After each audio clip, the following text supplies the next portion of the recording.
بسم اللہ الرحمن الرحیم۔ السلام علیکم ورحمۃ اللہ وبرکاتہ۔ دوستو، آج میں آپ کو 10 محرم الحرام کے 3 اہم کاموں کے بارے میں بتاؤں گا جو ہمیں یوم عاشوراء 10 محرم الحرام کے دن کرنے چاہیے۔ ان کو آپ نے دوسروں تک بھی پہنچانا ہے اور اس پر خود بھی عمل کرنا ہے۔ پہلا کام جو ہم نے 10 محرم الحرام کے دن کرنا ہے وہ ہم نے توبہ استغفار کا اہتمام کرنا ہے۔ دوستو، حدیث مبارکہ ہے، نبی اکرم صلی اللہ علیہ وآلہ وسلم نے ارشاد فرمایا، محرم اللہ کا مہینہ ہے، اس میں ایک دن 10 محرم ایسا ہے جس میں اللہ نے ایک قوم بنی اسرائیل کی توبہ قبول فرمائی تھی، اور اس دن اللہ تعالیٰ دوسری قوموں کی بھی توبہ قبول فرمائے گا۔ سنن ترمذی شریف کی روایت ہے۔ دوستو، ہم نے بدعات و خرافات سے بچنا ہے اور ہم نے 10 محرم الحرام کے دن زیادہ سے زیادہ توبہ استغفار کا اہتمام کرنا ہے تاکہ اللہ تعالی ہماری توبہ قبول فرمائے۔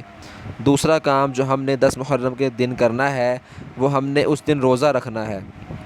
حدیث مبارکہ ہے، نبی اکرم صلی اللہ علیہ وآلہ وسلم نے ارشاد فرمایا، میں اللہ سبحانہ و تعالی سے امید رکھتا ہوں کہ وہ یوم عاشوراء 10 محرم الحرام کے روزے کو گزشتہ سال کے گناہوں کا کفارہ بنا دے گا۔ صحیح مسلم شریف کی روایت ہے۔ اس لیے دوستو، ہم نے 10 محرم الحرام کے نزدیک روزہ رکھنے کا اہتمام کرنا ہے۔ تیسرا کام جو ہم نے اس دن کرنا ہے وہ یہ ہے کہ ہم نے اپنے اہل و عیال پہ فراخ دلی سے خرچ کرنا ہے۔